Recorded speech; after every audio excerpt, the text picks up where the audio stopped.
하나님 말씀 봅니다. 하나님 말씀 사도행전 8장 14절에서 17절까지 보겠습니다. 사도행전 8장 14절에서 17절까지 같이 읽겠습니다. 예루살렘에 있는 사도들이 사마리아도 하나님의 말씀을 받았다함을 듣고 베드로와 요한을 보내매 그들이 내려가서 그들을 위하여 성령 받기를 기도하니 이는 아직 한 사람에게도 성령 내리신 일이 없고 오직 주 예수의 이름으로 세례만 받을 뿐이더라. 이에 두 사도가 그들에게 안수함에 성령을 받는지라. 아멘. 지난주까지 해서 성화를 촉진하는 성경적인 성화의 복음이 무엇인지에 대해서 살펴보았습니다. 우리가 의롭다함을 받을 때 우리의 행위가 아니라 오직 예수 그리스도의 대속의 은혜를 믿음으로만 의롭다함을 받는 것처럼 성화의 과정 역시 오직 믿음으로 이루어진다라고 말씀을 드렸습니다. 그리스도께서 이루신 그 성화를 우리가 믿음으로 취하는 이런 의미의 오직 믿음이 아니라 신자가 분명히 거룩함을 이루는 일에 있어서 신자의 책임이 있는데 그 책임을 수행할 수 있도록 하는 그 하나님의 은혜가 오직 믿음으로 온다라고 이런 측면에서 오직 믿음으로 성화를 이룬다라고 말씀을 드렸습니다. 예수 그리스도께서 십자가에서 죽으실 때 우리도 그와 함께 연합해서 죽고 다시 살아나서 우리가 죄에 대해서 죽고 거듭나서 새로운 본성과 새 생명을 받고 거룩해졌습니다.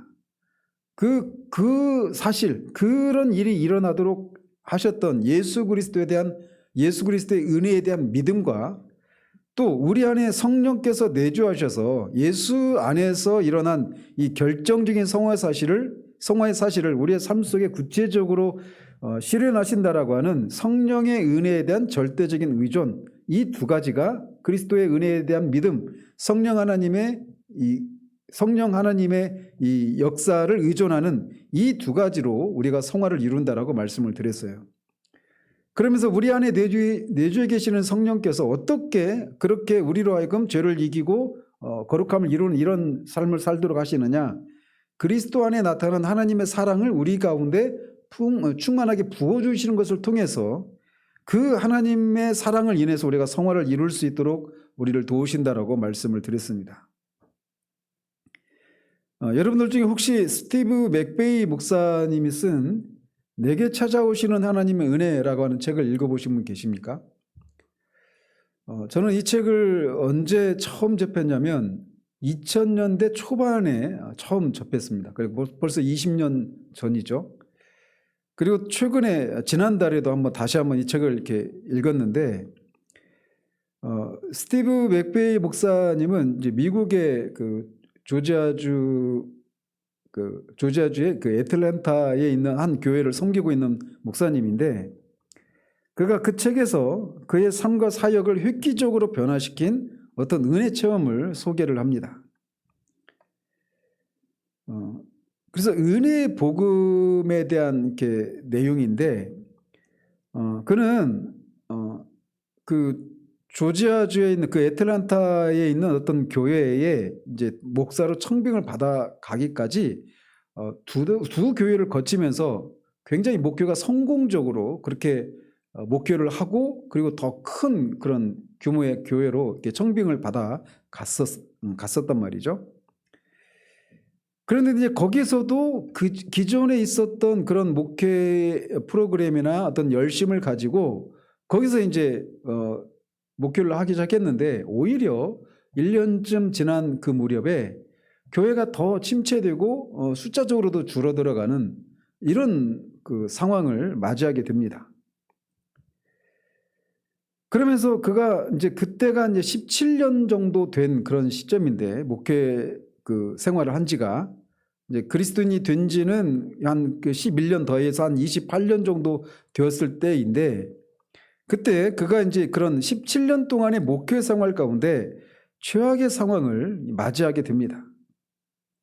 그래서 그의 몸과 마음이 지칠 대로 지쳐서 더 이상 버틸 수 없을 정도로 이게 지쳐있는 그런 상황을 맞이하게 됩니다.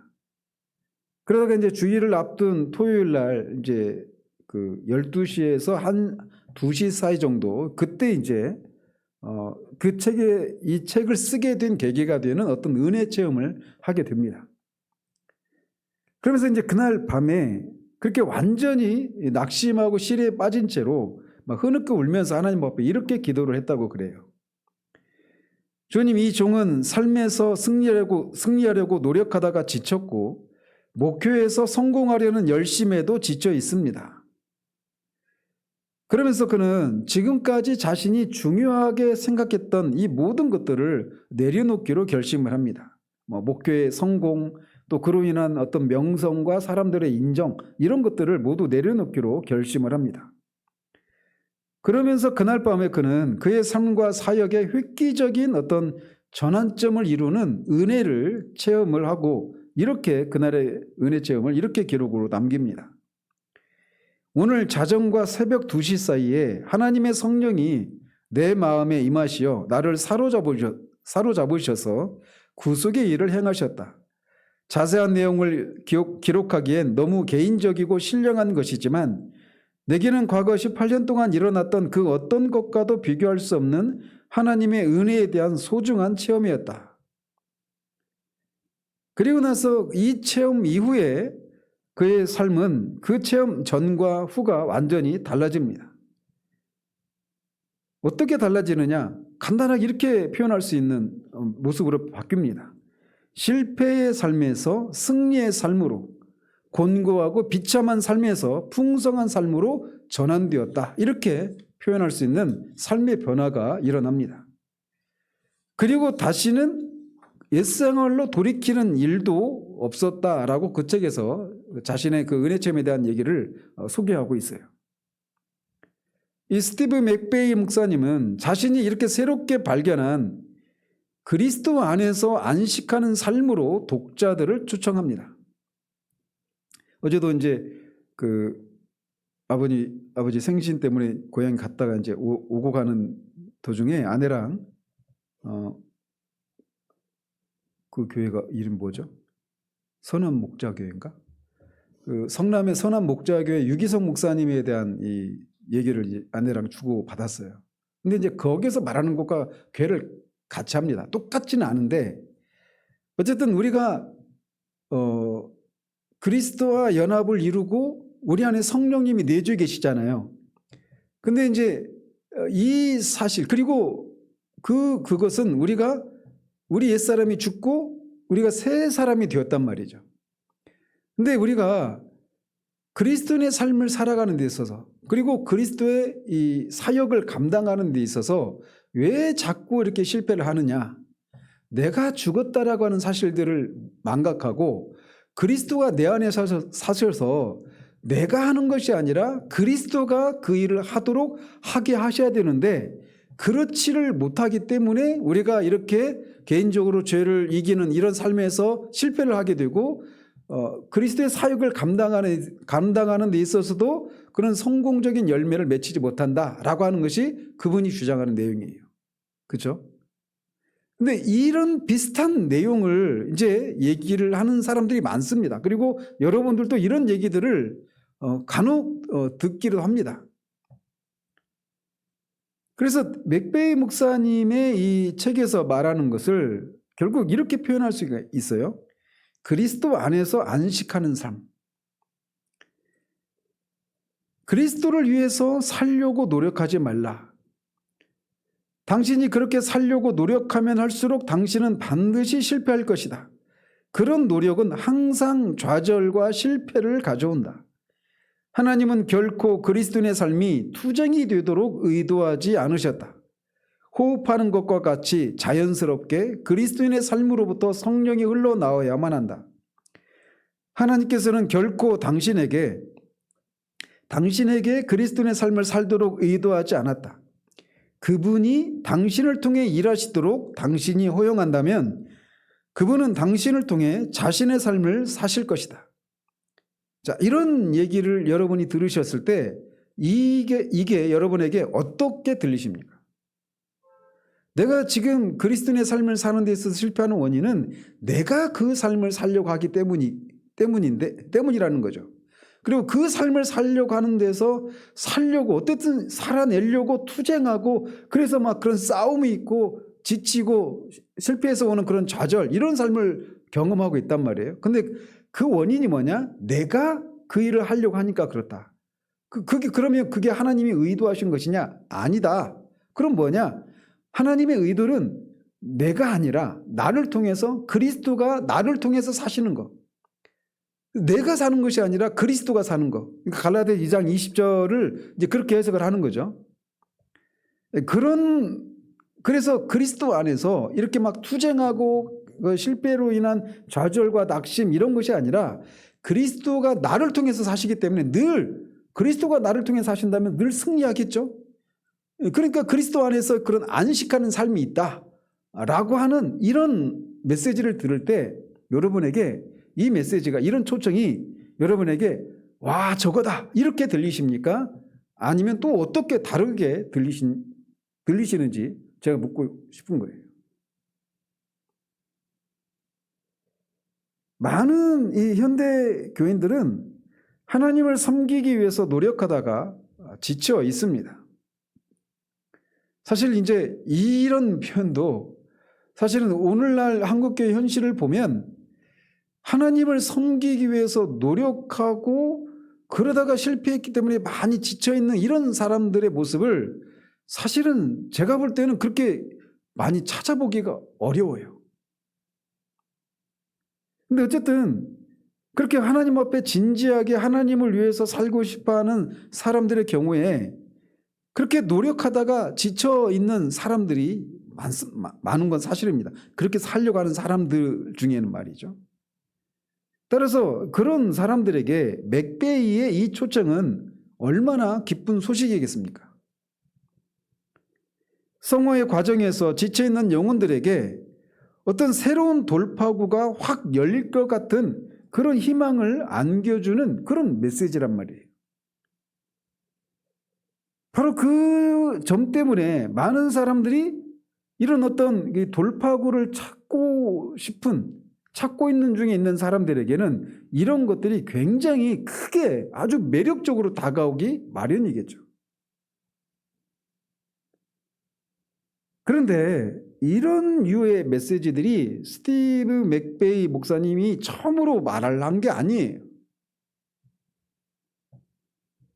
소위 이제 오늘 이 제목처럼 제2의 축복이라고 하는 이것과 관련한 이런 내용들이 이런 배경 속에서 나오는 겁니다. 과연 신자의 삶과 사역을 획기적으로 변화시키는 그런 성화의 은혜가 존재하는가? 오늘부터 이제 다음 주까지 이것에 대해서 살펴보려고 하는 겁니다.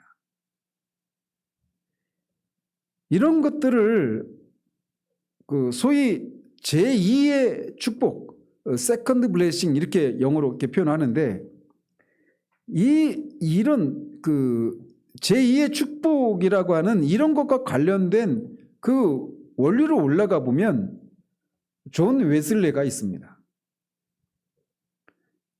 웨슬레의 성화론을 완전 성화론 또는 즉각적인 성화론 그렇게 명명을 합니다. 웨슬레는 그런 은혜가 있다라고 보았어요. 그러니까 실패로 점철되는 그런 삶을 일순간에 승리의 삶으로 바뀌는 그리고 그리스도 안에서 그렇게 안식하는 그런 삶을 가능하게 하는 그런 어떤 제2의 축복이라고 불리는 그런 은혜 체험이 있다. 이게 웨슬레의 주장이에요. 그래서 웨슬레는 그것을 즉각적 혹은 온전한 성화 이렇게 칭했습니다. 그래서 이제 완전주의 성화 이렇게도 불려요. 그래서 이 은혜를 체험하면서부터 하나님의 사랑 안에서 온전해지고 그리스도로 충만한 삶을 살게 된다는 겁니다. 웨슬레의 뒤를 이어서 성결 운동, 우리가 성결 교단 있죠. 거기도 웨슬레와 성화와 관련해서 교회를 같이 합니다.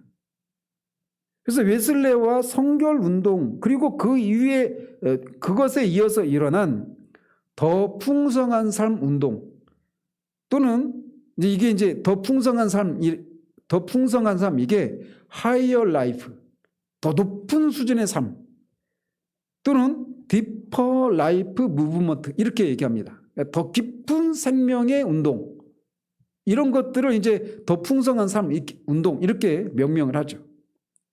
웨슬레, 성결운동, 더 풍성한 삶 운동 그 다음에 이어진 것이 캐직 사경회라고 하는 것입니다. 그래서 이런 웨슬레부터 성결운동, 더 풍성한 삶 운동, 캐직 사경회 이런 데에서는 이 획기적인 성화의 은혜를 자주 세컨드 블레싱이라고 불렀어요. 제2의 축복이다 이렇게 불렀습니다.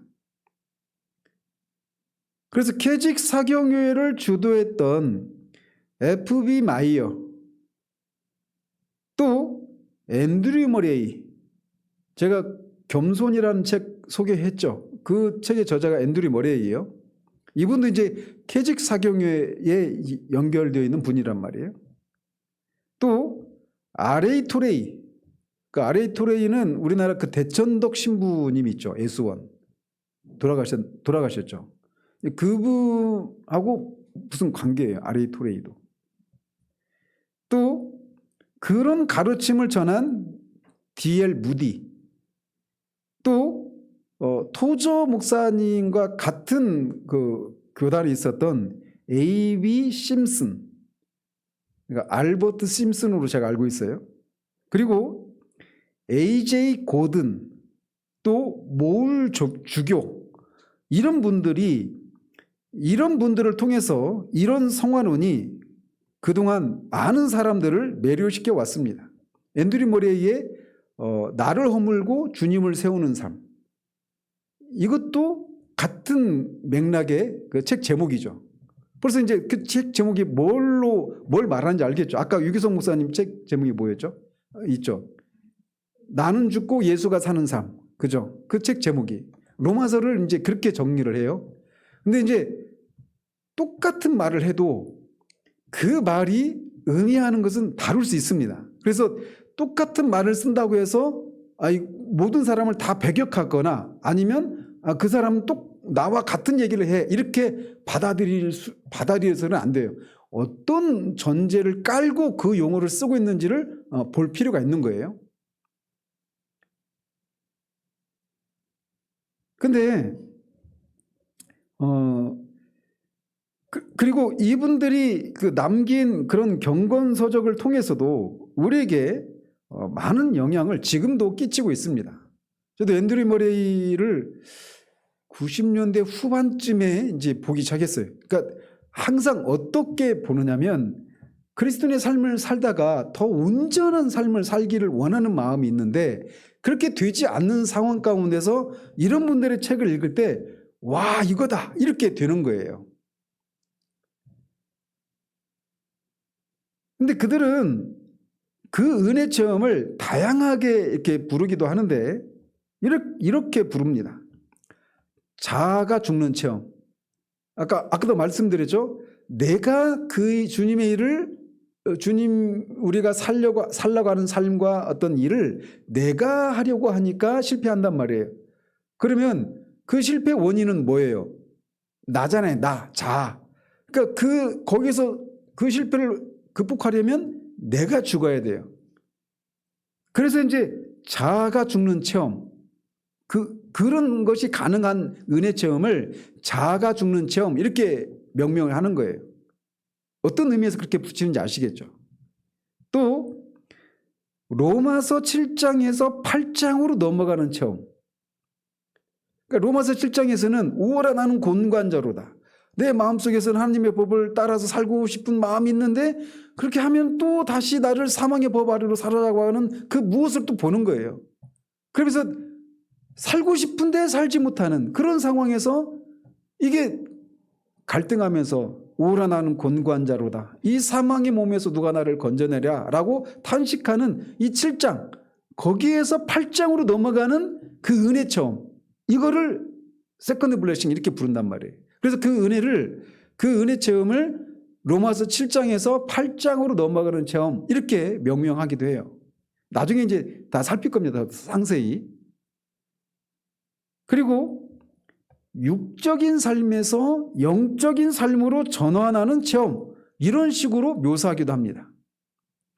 그 은혜 체험을 이렇게 명명하는 것 속에서 어떤 의미를 담고 이렇게 명명하는지를 아시겠죠. 그래서 그 은혜를 받는 순간부터 신자의 삶과 사역은 그 전과는 완전히 달라진다고 이해를 하는 거예요. 마치 물이 포도주로 변화되듯이 신자의 삶이 실패와 좌절과 신음으로 점철된 그런 곤고한 삶에서 능력과 기쁨과 평강이 가득한 승리의 삶으로 급전환된다라고 하는 것이 그들의 주장입니다.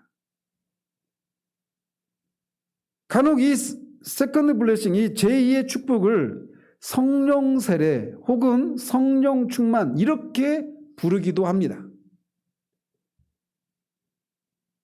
20세기 초부터 성령에 대한 관심이 급증하면서 점차 이제 이런 어떤 아까 말씀드린 이런 표현들보다는 성령 세례나 성령 충만 이런 용어가 선호되고 있다 이렇게 말씀드릴 수 있어요. 자, 이런 배경에서 오순절 교회의 성령 세례의 가르침이 등장을 한 겁니다. 그래서 20세기 들어와서 본격적으로 오순절 운동이 진행되면서 이 성령의 2차적인 체험을 암시하는 것 같은 사도행전의 본문들이 그들의 견해를 뒷받침하는 성경의 본문으로 사용하기 시작을 합니다. 예를 들면 오늘 본문인 8장, 사도행전 8장의 경우에도 빌립 집사가 거기 사마리아에 가서 복음을 전하고 그들이 그 복음을 믿고 구원을 받죠. 자, 이 사람들 빌립 집사가 전한 그 복음을 들었고 변화가 일어난 이 사마리아 사람들은 그 사도 베드로와 요한이 가서 그들에게 안수하기 전에 그 사람들은 구원받은 상태일까요? 그렇지 않을까요?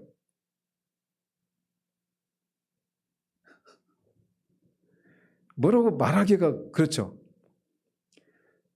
자, 오순절에 성령이 임하기 전에, 교회에 임하기 전에 마가의 다락방에 있었던 120명의 이 제자들이 구원받은 사람들일까요? 그렇지 않을까요? 구원받았다라고 말할 수 있는 여러 가지 증거들이 많습니다. 그런 근거 구조들이. 그런데 그리고 나서 구원받은 그들에게 오순절 성령 강림이 임하죠. 그러니까 구원받은 이후에 오순절에 성령 강림이 임하는 거예요. 성령 세례가 일어난 겁니다.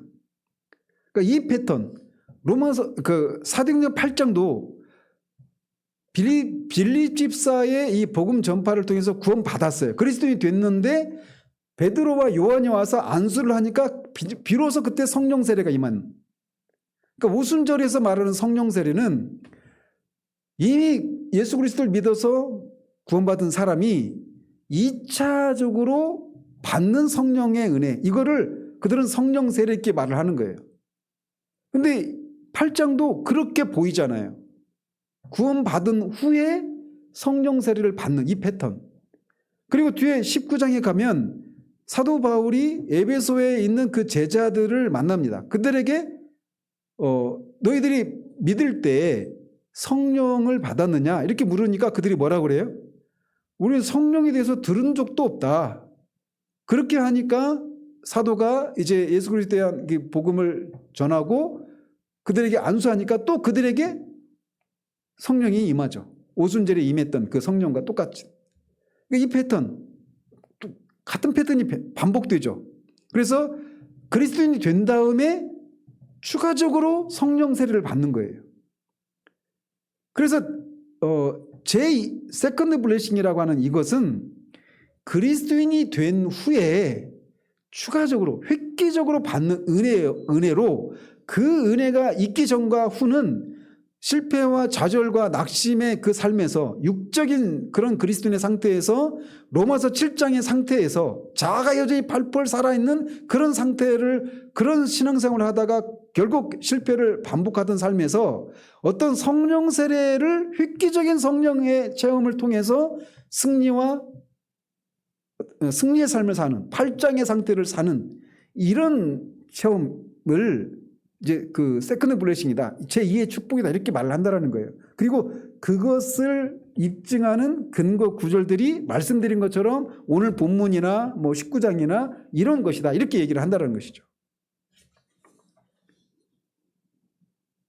이런 측면에서 볼 때, 근데 여기서 맞춰버리면 그거 아니면 뭐라는 거냐 이렇게 하고 하니까 미리 말씀드리면 이거는 초대교회의 이 특별한 상황, 어떤 그 완전한 그런 그 어떤 과도기적인 구약에서 신약으로 넘어가는 그런 과도기적인 그런 시기 때 나타났던 그런 것이지, 이거를 그 이후의 교회에서 어떤 모든 그리스도인이 이런 것을 따라가야 되는 정형화된 그런 틀로서 우리에게 제시된 것은 아니다라고 하는 것을 앞에서 제가 말씀드린 바가 있습니다.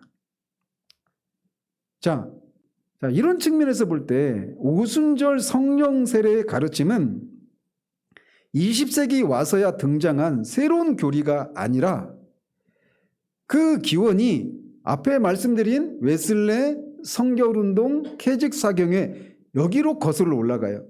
그리고 그 원류에는 웨슬레가 있습니다. 웨슬레의 즉각적인 성화의 가르침, 성결운동과 캐직사경회의 제2의 축복의 메시지, 그리고 오늘날 현대 이 성령운동의 성령 세례 교리는 세부적인 내용에 있어서는 약간의 차이가 있지만 획기적인 제2의 은혜 체험을 강조한다는 점에서는 서로 맥을 같이 합니다. 이미 앞에서 살펴보았듯이 이런 가르침은 성경적인 근거가 희박합니다. 결론적으로 말씀을 드리면 신약 성경에 의하면 죄와 분리된 성결한 삶은 언제부터 시작이 됩니까? 우리가 예수 그리스도를 믿음으로 그 즉각적으로 우리가 거룩해지죠. 죄에 대해서 즉각적으로 그리스도와 연합을 통해서 우리는 즉각적으로 죄의 지배에서 벗어나요. 그래서 예수 그리스도를 믿는 순간부터 그게 시작이 되는 겁니다.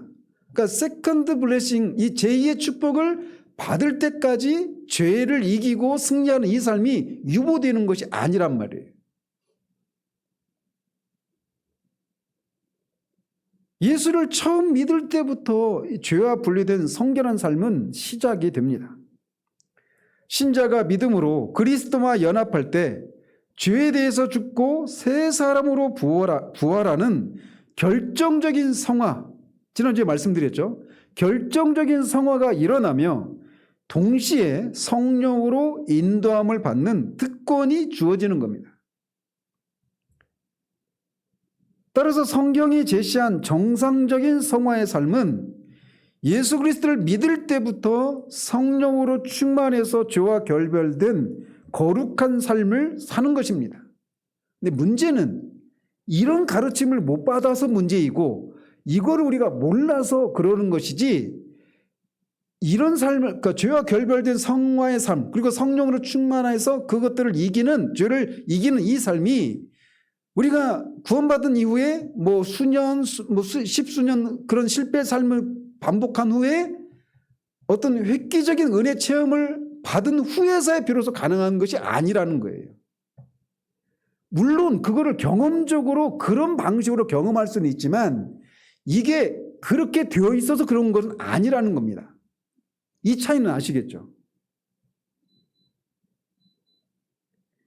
현대의 교인들의 문제는 바울 사도가 고린도 교인들에게 지적했듯이 그들이 이미 그리스도 안에서 거룩하여지고 새로워진 성령의 사람들, 즉 그들이 이미 신령한 자들이에요. 영적인 사람들이란 말이에요.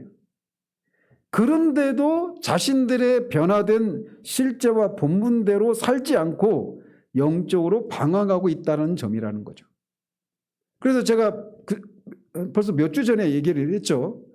사도가 고린도 교회를 향해서 너희가 육신적인 그리스도인이다 이렇게 표현했잖아요. 근데 예수 그리스도를 믿으면 즉각적으로 우리는 어떤 사람이에요? 이미 우리가 성령이 우리 안에 거하시는, 그러니까 고린도 교회를 향해서 사도가 계속 강조하는 게 너희 안에 성령이 계신 것을 알지 못하느냐. 너희는 너희 것이 아니다. 너희는 값으로 산바되어서 성령의 전이 되었고 하나님의 것이다. 하나님의 노예고 그리스도의 노예다.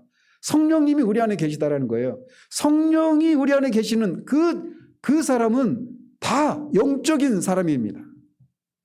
그러니까 모든 그리스도인은 진짜 그 사람이 거듭난 구원받은 사람이라면 그 사람은 다 영적인 그리스도인이에요. 스피리추얼 크리스천이에요. 어떤 특별한 은혜 체험을 통해서 육신적인 그리스도인이 있다가 영적인 그리스도인이 되는 게 아니란 말이죠. 이것에 대해서 우리가 분명하지 않으면 이거를 추구하게 되는 거예요. 고린도 교회는 자신들이 이미 그런 사람이라고 하는 것을 알았어야 되는데 알지 못한 채 자신들이 육신에 속해 있을 때에 했던 그런 삶의 방식을 따라서 그렇게 분열을 하고 파당을 나누는 그런 삶을 살고 있었단 말이에요. 그래서 책망조로 너희들이 실제적으로는 그들이 영적인 사람들인데 신령한 사람들인데 그럼에도 불구하고 그들이 그 실제를 나타내지 못하니까 책망조로 너희가 육신에 속한 그리스도인이다 이렇게 얘기를 하고 있단 말이에요. 그런 일을 하는 사람들은 육신에 속한 사람들이 하는 짓인데 너희들이 이미 성령님이 너희 안에 거하시는데 여전히 옛날의 방식대로 그렇게 살고 있다. 이렇게 책망하면서 그들을 육신에 속한 자로다 이렇게 얘기를 하는 거예요.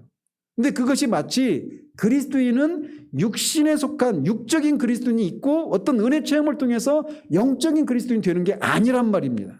그걸 지지해 주기 위해서 그런 얘기를 한 게 아니에요. 이건 제가 몇 주 전에 말씀드렸죠. 그래서 제가 어떤 분의 그 영에 속한 그리스도인, 영적 그리스도인 이 책을 읽어가면서 매 페이지마다 그게 있는 거예요. 이런 육적인 그리스도인의 상태 가운데 있다가 어떤 은혜 체험을 통해서 영적인 그리스도인이 되는 것처럼 그거 호도하는 거란 말이에요. 제2의 축복 이 성화로는 교리적인 면에서도 잘못됐단 말이에요. 그런 면에서. 그런데 이게 교리적인 면에서뿐만 아니라 실천적인 면에서도 여러 가지 문제를 야기합니다. 많은 경우에 이런 획기적이고 극적인 은혜를 바라는 마음의 저변에는 뭐가 도사리고 있느냐면 성화의 이 점진적인 성화를 이루어가는 이 긴 여정을 참지 못하는 어떤 영적인 조급함에서 비롯되는 경우들이 많습니다. 우리는 죄와 실패와 좌절이 되풀이되고 내적인 싸움이 끊임없이 계속되는 성화의 이 점진적인 과정을 견디는 것을 힘겨워합니다. 그래서 이런 죄와 갈등의 문제를 일격에 해결해주고 지겨운 이런 연단의 과정 없이 단숨에 영적인 성숙의 단계로 도약하게 해줄 수 있는 어떤 영적인 로또 이거를 바라는 마음이 우리 안에 있어요.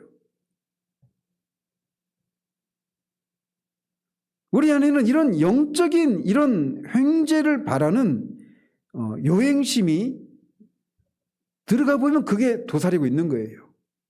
그런데 이런 영적인 조급증을 자주 은혜에 대한 더 온전하고 더 깊은 그런 삶을 살기를 바라는 열정으로 가장한 채 그거를 추구하는 경우들이 있단 말이죠.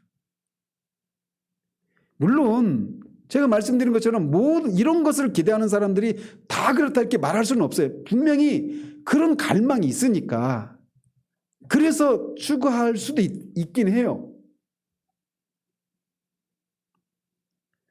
우리는 종종 어떤 하룻밤의 그런 은혜 체험을 통해서 우리가 순식간에 거룩해지고 은혜가 충만해져서 수십 년 동안 형성되어 온 죄의 습관을 단숨에 제거해 달라고 그렇게 요청을 하는 경우들도 있습니다. 하나님은 그렇게 하실 수 있습니까? 없습니까? 얼마든지 할 수 있죠. 그러나 항상 그렇게 하시지는 않아요. 그분의 주권에 따라서 오랜 세월의 투쟁의 과정을 통해서 그런 은혜가 있을 수도 있고 아니면 즉각적으로 그런 은혜가 있을 수도 있어요. 근데 우리는 항상 한 번에 이런 게 있단 말이에요, 우리 안에.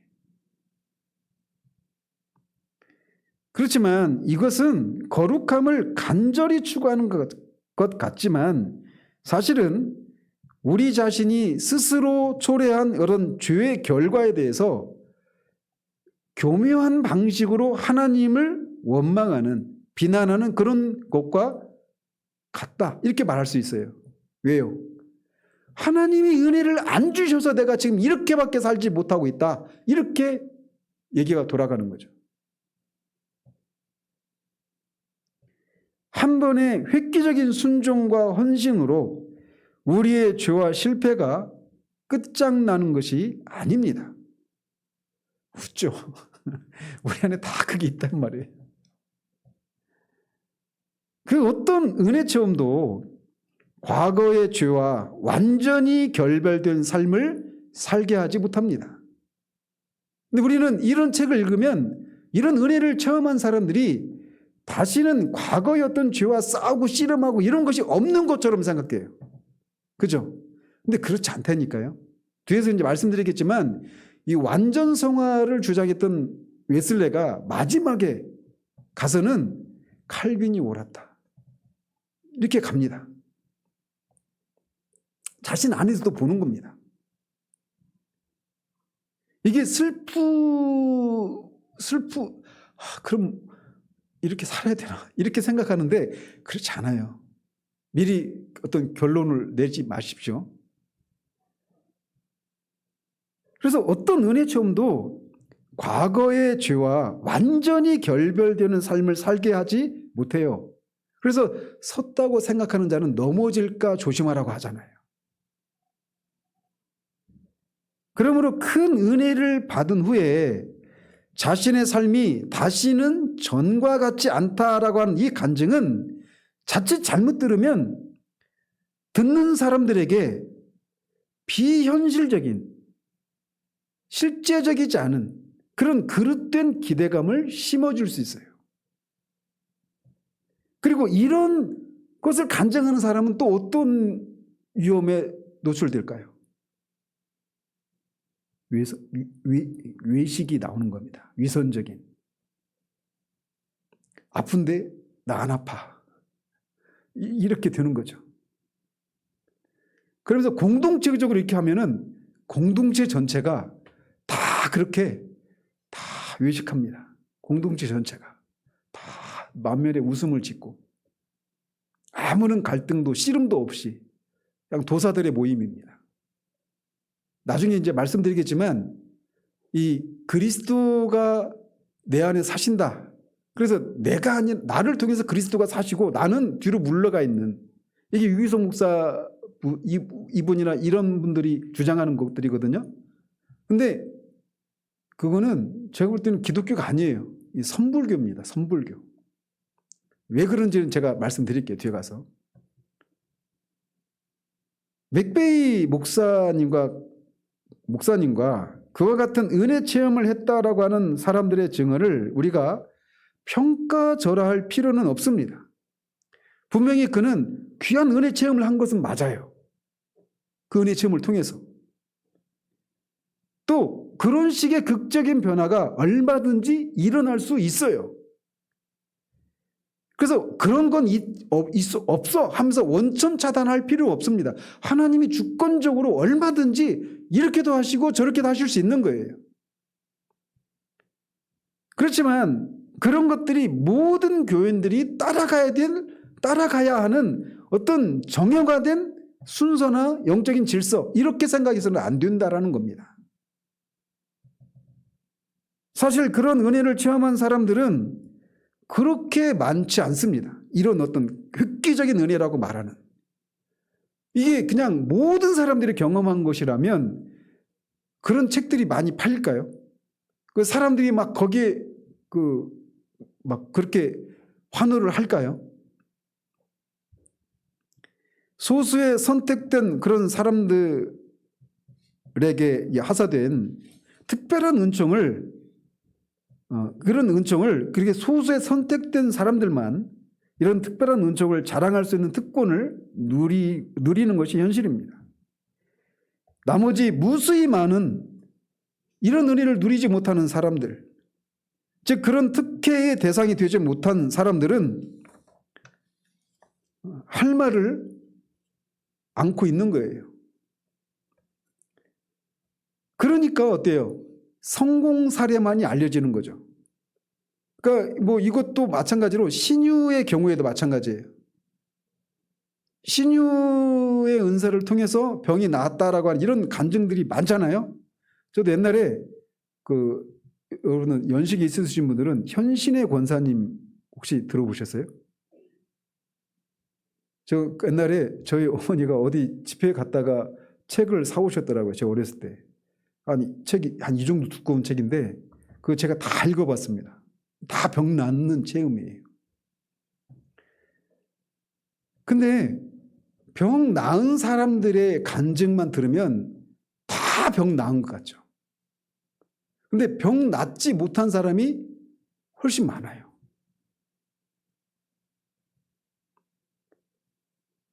그런데도 사람들은 그것이 실현 불가능한 것일지라도 극적인 성공담을 듣기 원하지 실패한 자의 밋밋한 그런 경험담을 들으려고 하지 않습니다. 그렇지 않겠어요?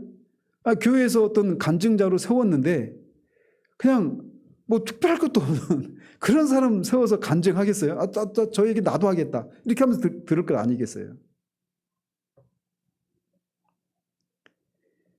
맥베이 목사가 처했던 것과 똑같이 절박하고 비참한 상황에서 그런 은혜를 간절히 구했던 수많은 사람들은 그것을 끝내 경험하지 못합니다. 맥베이 목사가 깨달았던 그 성화의 비밀, 나를 비우고 주님이 나를 통해 사시는, 주님께 그 모든 삶의 주권을 내어드리고 나는 뒤로 물러가 있는 이런 삶. 근데 이게 저는 지난주에 말씀드린 것처럼 성화를 촉진하는 복음은 그게 아니라고 그랬잖아요. 내가 해야 될 의무를 내가 하는 겁니다. 근데 그 일을 할 수 있도록 성령께서 하나님의 사랑으로 우리를 충만케 하셔서 그 삶을 살 수 있도록 해주는 거예요. 그리고 그 삶의 그 저변에는 뭐가 있냐면 예수 그리스도의 십자가 죽으심과 부활을 통해서 우리에게 이루어진 일들이란 믿음, 그리고 성령님이 우리 안에 내주에 계신다라고 하는 그 성령에 대한 철저한 의존, 이것과 함께 그 성령께서 실제로 하나님의 은혜를 우리 가운데, 특별히 하나님의 사랑을 우리 가운데 부어주시는 것을 통해서 그 우리에게 주어진 의무를 감당하는 방식으로 성화가 이루어진단 말이에요. 그러니까 내가 있죠, 여전히. 근데 이 나를 비우고 그리스도가 나를 통해 사시는 삶, 이거는 내가 수동적인 존재가 되는 겁니다. 그래서 유기성 목사도 그런 얘기, 내가 죽었잖아요. 그 로마서 6장 6절에서 내가 그리스도와 함께 합하여서 내가 내 옛사람이 죽었죠. 그 갈라디아 2장 20절에서는 내가 그리스도와 함께 십자가에 못 박혀 죽었다. 내가 죽었죠. 그러니까 내가 죽었어요. 내가 죽었으니까 자 누가 나를 막 염장을 질러요. 화를 내게 합니다. 어떤 근심거리가 막 다가와요. 거기서 어떻게 승리합니까? 그들의 방식은. 네? 내가 죽었어. 나 없어. 그러니까 이거를 부정하는 거죠. 그러니까 이게 아까 내가 말씀드렸죠. 이게 선불교와 같다 이런 얘기 했잖아요. 선불교는 어떤 고난이나 슬픔이나 이런 것들이 다 그냥 허상입니다. 실제가 아니에요. 법정 스님 뭐죠? 그 뭐라고 불러요? 법정 스님 설교는 아니고 뭐라고 부르잖아요. 아무튼 그거 한번 들어보세요. 들어보면 다 그런 얘기입니다. 그러니까 그런 것처럼 내가 죽었잖아요. 죽었는데 내가 걱정하는 게 맞지 않죠. 그러니까 내가 죽은 거를 일깨우면 되는 거예요. 그러면은 평화가 찾아옵니다. 웃기죠? 근데 그 웃긴 것을 거기가 수만 명 되죠? 수천 명 되나? 수천 명 되고 한 번 설교하면 몇만 조회수 올라갑니다. 얘기하면 또 너무 다른 데로 가니까 다시 초점을 맞춰서 어쨌든 그들이 주장하는 바는 그거예요. 그러니까 수동적인 겁니다. 나를 비우는 거예요. 그런데 나를 통해서 그리스도가 사시도록 해라. 이게 그들이 주장하는 성화론이에요. 실체가. 그런데 그런 것을 그들이 가르침대로 실천했음에도 불구하고 아무리 구해도 그런 은혜를 맛보지 못한 사람들이 많아요. 그 중에 한 사람이 누구냐면 제임스 패커예요. 제임스 패커. 제임스 패커 같은 분도 그런 경험을 합니다. 그러니까 다 어떤 게 있냐면 예수 그리스도를 믿어서 우리가 구원을 받고 그 구원에 대한 감사로 하나님의 뜻을 따라 순종하려고 하잖아요. 이게 너무 자연스러운 반응이란 말이에요. 근데 그렇게 하려고 하는데 그렇게 하지 못하는 우리들의 모습을 보는 겁니다. 그리고 그 원인이 뭘까 찾는 거예요. 근데 얘기를 들어보니까 네가 하려고 하니까 실패한 거고 너를 비우고 너를 통해 그리스도가 사시도록 하면 되는데 네가 그렇게 하지 않는다. 이런 가르침을 받는 거죠. 근데 그대로 따라 하는데 안 되더라는 거예요. 그래서 패커도 그런 가르침을 따라서 자기를 비우려는 수년에 걸친 처절한 몸부림을 쳤지만 그들이 누리고 있다고 주장하는 그 승리의 삶이 자신에게서 점점 더 멀어져 가는 것을 절감하게 되었다라고 고백을 합니다. 그러므로 이런 메시지가 교인들에게 희망과 위로를 줄 수 있기도 하지만 교인들을 시리와 혼란에 빠지게 할 수도 있다라고 하는 점을 잊지 말아야 합니다.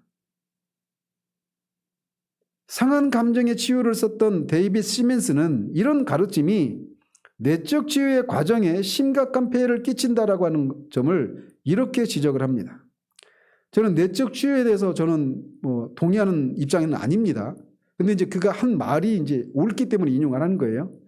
제가 이렇게 말씀드리는 이유는 어떤 누군가의 어떤 그 말을 인용하면 저 사람도 똑같은 생각을 지지하는가 보다 이렇게 생각하는 게 있기 때문에 제가 굳이 말씀을 드리는 겁니다. 자, 여러분은 그런 생각 안 하시고 그 말만 내가 인용하는구나 이렇게 들으시길 바라요. 앞으로는 제가 이런 변명 안 하겠습니다. 자, 근데 어쨌든 데이빗 시멘스는 이렇게 말을 해요. 우리는 빠른 치료에 대한 모든 생각을 버려야 한다. 극적인 치료를 받으면 순식간에 고칠 수 있다는 말에 현혹되지 말라. 실제로 빠른 해결책을 찾는 것 자체가 이 병의 일부분이 될 수 있다. 마찬가지로 심리학자이고 복음 전도자인 존 화이트도 이런 가르침에 주의하라고 이렇게 당부를 합니다. 성화나 승리의 단순한 비밀을 가르쳐 주려는 책이나 가르침을 경계해야 한다. 성화 과정에 그런 비밀이란 없다. 그런 책이 혹 어떤 유익을 줄 수도 있다. 그러나 어떠한 믿음도 포기하고 하나님이 일하게 하는 것도 당신 안에 거룩하게 하는 과정을 시작하게 할 수 없다. 어떤 비밀도 그 과정을 하룻밤 사이에 끝내게 할 수 없다. 이걸 우리가 염두에 둬야 돼요. 그럼에도 불구하고 교인들 중에는 간혹 획기적인 어떤 계기를 통해서 회개하고 새롭게 되는 은혜를 받는 사람들이 있습니다. 근데 그 사람들은 그 체험이 자신에게 너무나 새롭고 획기적이기 때문에 마치 이것을 회심 후에 제2의 축복처럼 생각하기도 해요. 그래서 다른 사람들도 자신과 같이 이 은혜를 체험하기를 바랍니다. 그래서 권하는 거죠.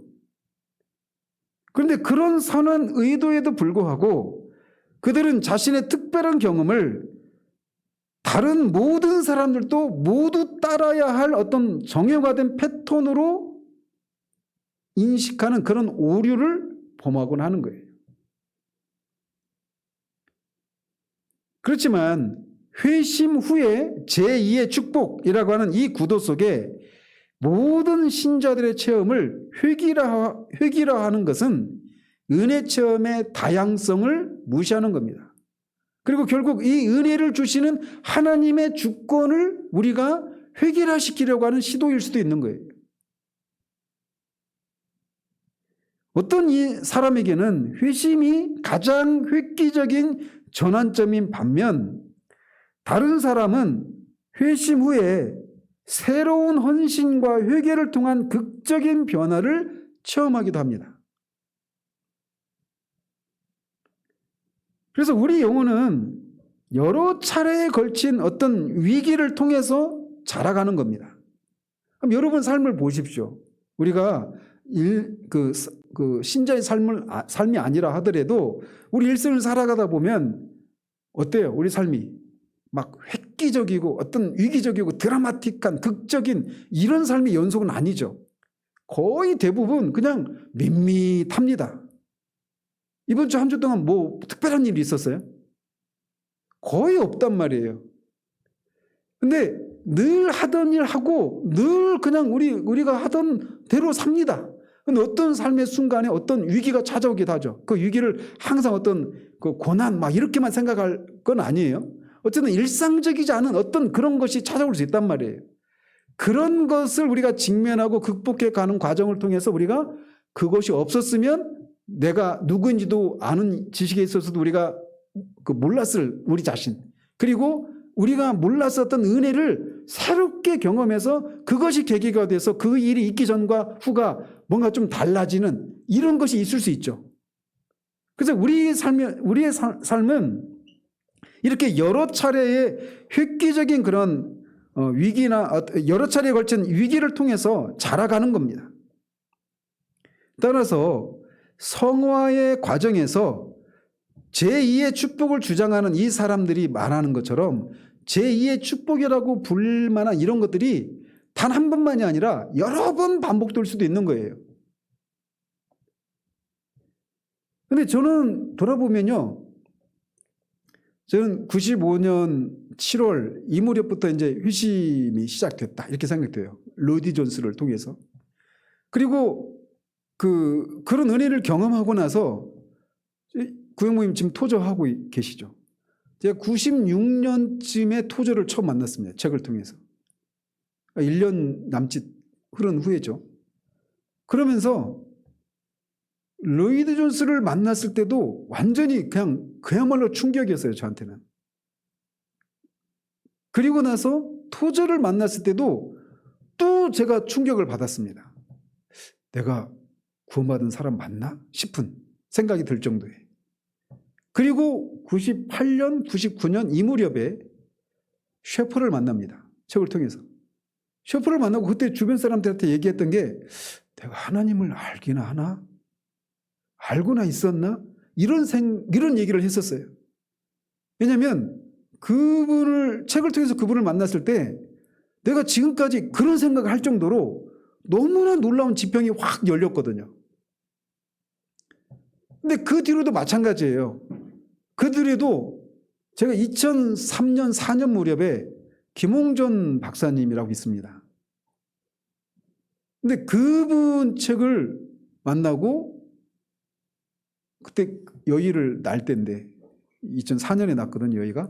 그러니까 그 무렵에 막 한 1년 전 정도를 이분 이 개혁주의 이쪽에 완전히 그냥 제가 심취를 했습니다. 그러면서 완전히 이쪽 세계에 대해서 또 한 번 또 지평이 확 넓어져가는 이런 일이 있었어요.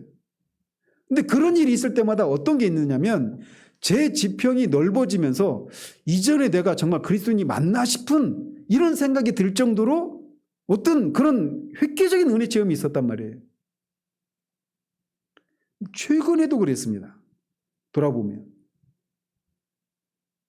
그래서 이게 성화의 과정에서 제2의 축복이라 불릴 만한 획기적인 은혜 체험이 여러 번 거듭될 수도 있고 전혀 없을 수도 있어요.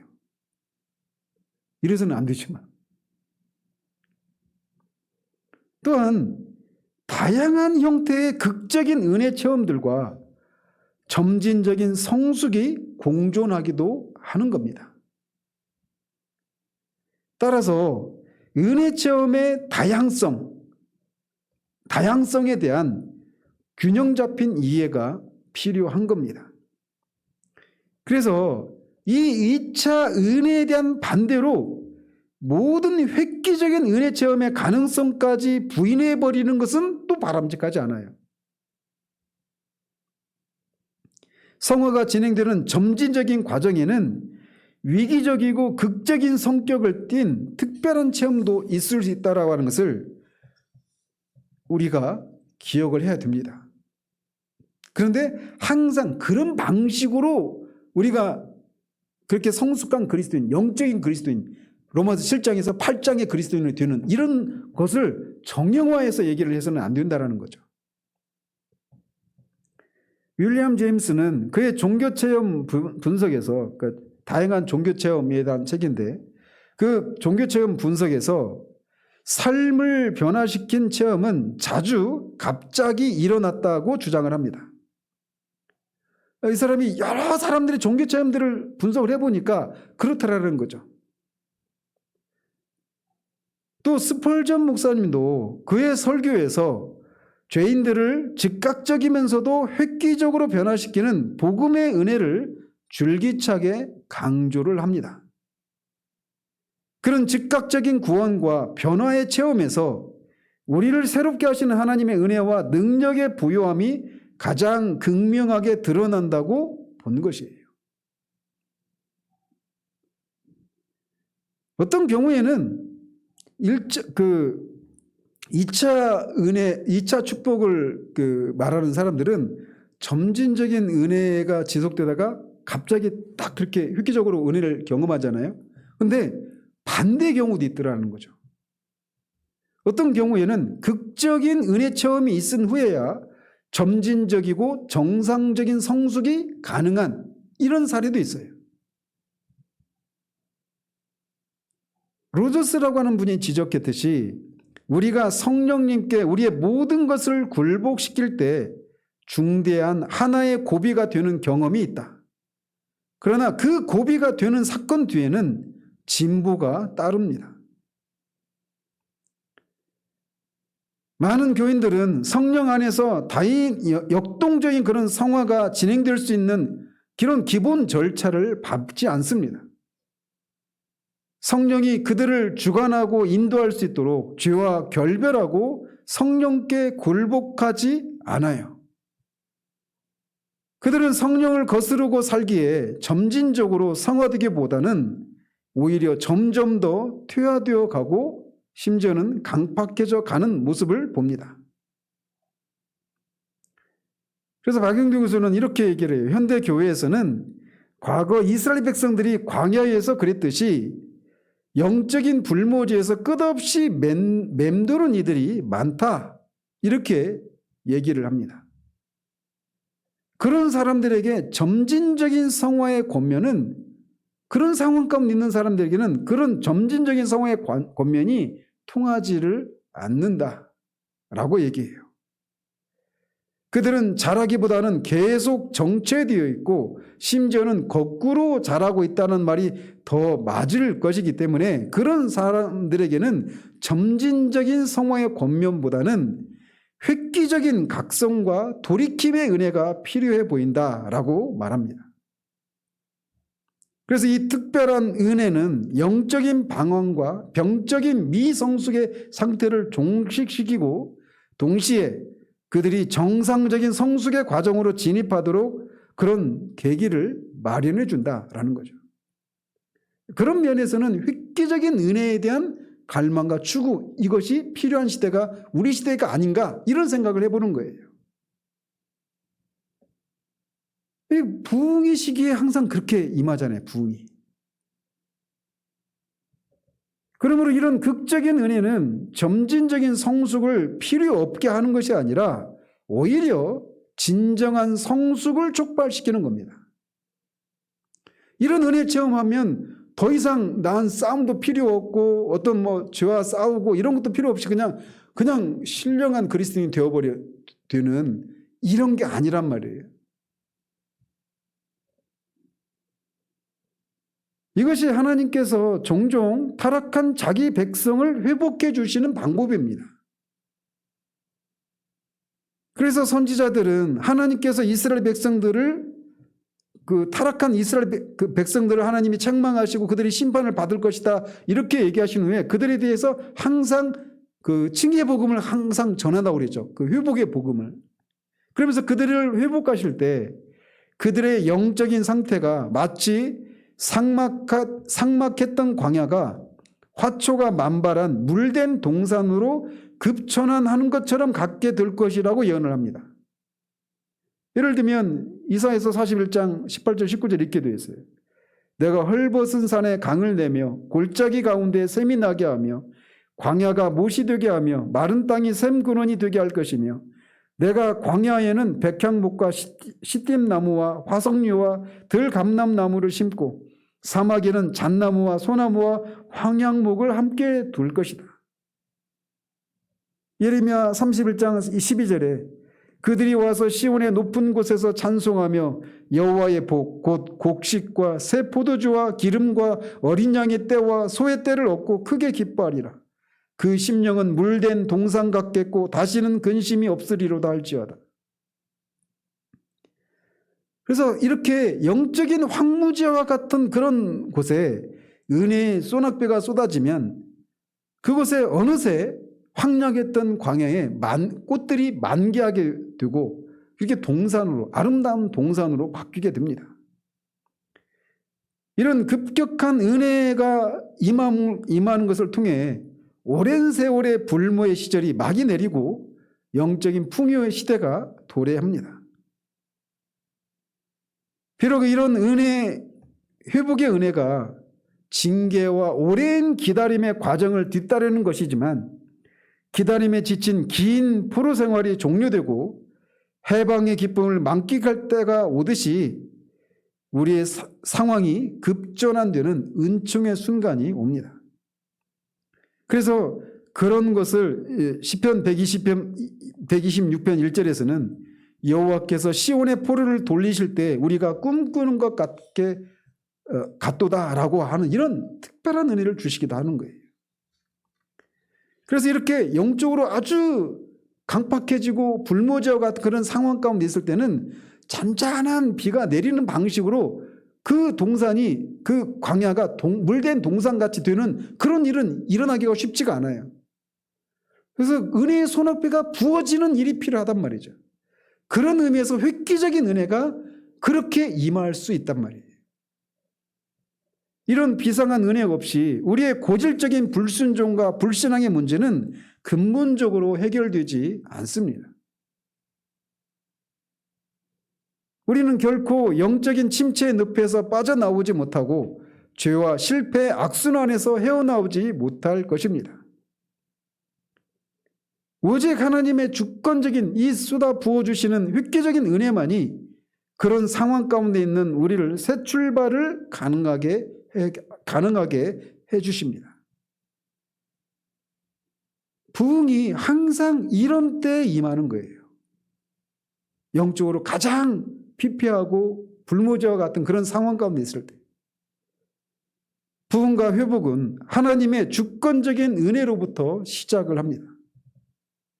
그래서 부흥은 자주 인간적으로 가장 소망이 없고 기대할 수 없는 그런 상황에 갑작스럽게 임하는 겁니다. 그 상황을 초래한 것이 그들의 어떤 죄와 불순종 때문이었단 말이에요. 그런데 하나님이 그 상황 가운데 그들을 회복시키시기 위해서 기대할 수 없었던 그들의 상황을 생각해 보면 그들이 그런 은혜를 받을 자격이 없잖아요. 오히려 징계를 받아야 되는데 하나님이 은혜의 소나기를 부어주셔서 그들을 물된 동산같이 변화시키는 일을 하신단 말이에요. 그래서 우리가 처음에 이 시리즈를 시작하면서 성령 충만은 하나님의 뜻대로 순종하고 성공한 자들에게 주는 보상이 아니라 실패한 자들에게 주시는 하나님의 선물이라고 말씀드렸잖아요. 성령 충만은 처절하게 실패한 사람들에게 주어지는 은혜입니다. 앞에서 살펴봤듯이 성령 충만은 즉각적이고 동시에 점진적입니다. 성령 충만은 즉각적으로 임하는 주권적인 은혜이면서 이 획기적인 체험은 우리를 또 지속적으로 성령 충만해지는 새로운 차원의 삶으로 들어가게 하는 거예요. 오늘날 부흥, 한국교회 부흥 이런 얘기들이 저는 제가 가문에서 그런데 한국교회 한 조그마한 축에서 그냥 있는 사람이어서 한국교회 전체를 얘기할 수 있는 그런 사람은 아니지만 조국교회의 부흥 이게 제가 다니던 교회에서 기도 제목이었어요. 30년 전에. 근데 그때보다도 지금 영적인 상황이 더 뒤로 물러가 있는 것처럼 보여요. 하나님의 뜻대로 살고자 하고 하나님의 영광을 갈망하는 이런 사람들을 그때보다도 더 찾아보기 쉽지 않습니다. 저는 정말 제 마음에 제 주변에 요즘 이런 것과 관련해서 같이 시원하게 얘기할 수 있는 목회자를 못 만납니다. 없어요. 근데 그때 30년 전에는 더 그런 사람들이 많았어요. 이런 게. 지금은 더 영적으로 침체되어 있고 특별히 이 코로나 이후에 한국교회가 굉장히 영적으로 침체되어 있습니다. 그래서 어느 때보다도 부흥과 회복의 은혜가 절실히 필요하다 이렇게 말할 수가 있어요. 자, 이런 현실적인 문제, 그러니까 이렇게 일반적인 그런 은혜를 통해서는 이 깊은 절망과 실패와 이 좌절스러운 이 상황을 일거에 돌이켜서 우리가 정상적인 그런 점진적인 상황을 이루는 일이 가능하지 않다라고 하는 이 현실 인식, 이것이 어떤 제2의 은혜 체험이나 성령 세례에 대한 갈망을 불러오는 그런 계기가 될 수는 있어요. 그렇지 않겠어요? 그렇지만 다른 모든 은혜와 차별화되는 2차 은혜가 회심 후에 꼭 있어야 하고 이것이 성화의 진전에 결정적인 역할을 한다는 이런 가르침은 성경적인 지지 기반을 확보하기 힘듭니다. 교회가 전반적으로 침체되어 있는 현 상황에서 그들이 말하는 획기적인 변화의 체험이 존재할 수 있습니다. 그렇지만 그런 식의 은혜 체험은 성경이 제시한 정상적인 패턴이 아니라 교회가 신앙의 정도를 떠나서 방황한 결과로 일어난 특별한 현상이라는 거죠. 주의 세력으로부터 자유롭고 성령으로 충만해지는 획기적인 성화의 체험은 그들이 주장하는 것처럼 나중에 가서야 가능한 것이 아니라 믿음으로 예수 그리스도와 연합하는 순간부터 누릴 수 있는 특권인 동시에 또 누려야 하는 의무인 겁니다. 비록 제2의 축복이나 성령 세례의 가르침이 이런 말씀드린 그런 신학적인 문제를 안고 있지만 이 교리는 성화와 오순절에 임한 성령 충만 사이에 중요한 관련성이 있다라고 하는 것을 간접적으로 일깨워주는 그런 공헌은 있습니다. 즉 거룩한 삶, 능력 있는 사역은 오직 성령 충만할 때만 가능하다라고 하는 것을 강조함으로써 오순절 성령 충만의 축복이 성화의 원동력을 제공한다는 점을 우리에게 상기시켜주는 그런 유익은 우리에게 주고 있어요. 그래서 성령으로 충만해지지 않고는 우리는 그리스도인의 삶과 사역을 감당할 수가 없는 겁니다. 나를 비우고 그리스도가 나를 대신해 사는 것을 통해서 그런 삶을 사는 것이 아니라 우리가 성령으로 충만해지는 것을 통해 그런 그리스도인의 삶과 사역을 살 수 있다. 이들은 그렇게 주장하지 않지만 그들이 말하는 것을 통해 그런 유익을 우리가 얻을 수 있다는 것이에요. 이런 도전의 직면에서 정통신학은 성화를 예수 그리스도의 구속사건뿐만 아니라 성령 충만이 주어진 오순절 사건과도 연결시킴으로써 성화는 그리스도와의 연합의 바탕 위에서 성령의 능력으로 역동적으로 진행된다라고 하는 것을 밝혀줘야 합니다. 그래서 이 두 가지가 예수 그리스도와의 연합 그리고 성령의 내주하심과 역사하심, 이것이 같이 가르쳐지고 강조되는 것을 통해서 우리가 그리스도인의 삶과 사역을 살 수 있다라고 하는 것을 가르침 받을 필요가 있는 거예요. 이 결정적인 성화는 뭘 통해서 이루어졌어요? 그리스도와의 연합을 통해서 우리가 이루어졌죠. 그래서 이 결정적인 성화와 성령 충만은 성령이 오순절에 성령이 임하는 것을 통해서 성령 충만이 가능해졌죠. 그래서 이 결정적인 성화와 성령 충만이 성화의 두 기둥입니다. 그리스도와의 연합과 성령의 내주와 역사하심, 이 두 가지가 성화의 두 기둥이에요. 그러니까 그리스도와의 연합을 통해서 우리가 결정적으로 거룩해졌다라고 하는 이것이 아니라 그냥 십자가에서 예수님이 죽으심으로 우리의 모든 죄가 사함받았다라고 하는 죄 사함에 그치는 이 십자가의 설교는 부족해요. 그 십자가에서 우리가 그리스도와 함께 연합해서 죽고 살아서 결정적으로 우리가 거룩한 사람이 되었다.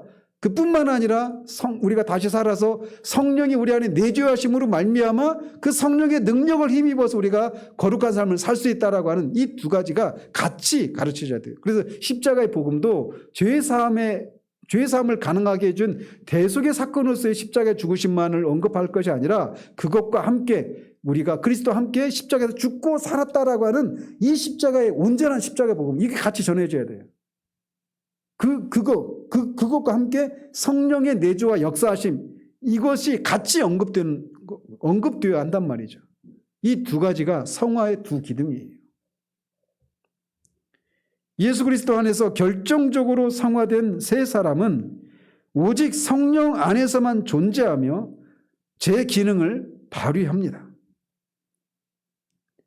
이처럼 결정적인 성화와 성령 충만은 상호 긴밀하게 연결되어서 성화의 근본 바탕을 이룹니다.